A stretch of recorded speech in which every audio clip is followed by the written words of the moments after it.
Ini, misalnya untuk mencapai 1 miliar, kecerdasan itu kontribusinya katakan 70%, sementara faktor X 30%. Nah, dari 1 miliar menuju 10 miliar, oh ternyata faktor kecerdasan itu turun teman-teman kontribusinya. Misalnya 50%. Faktor X-nya jadi 50%. Nah, dari 10 miliar ke 100 miliar, turun lagi tuh.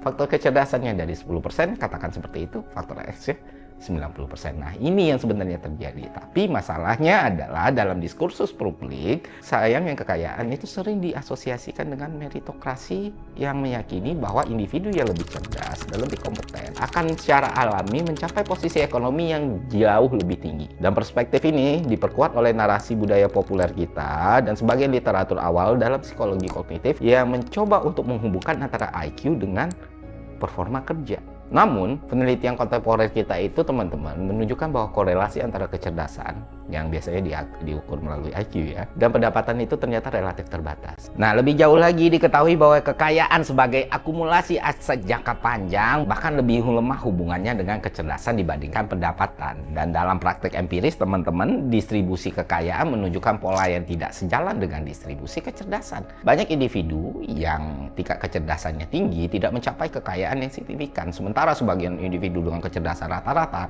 justru berada di puncak distribusi ekonomi. Lu bisa lihat dua grafik ini, satu grafik menunjukkan distribusi kecerdasan, satu lagi distribusi kekayaan. Yang satu bentuknya bell, yang satunya heavy tail. Nah, dari sini aja kelihatan bedanya kan, makanya kecerdasan dan kekayaan itu nggak linear teman-teman. Dan ini dijelaskan lebih dalam dari berbagai jurnal dan penelitian.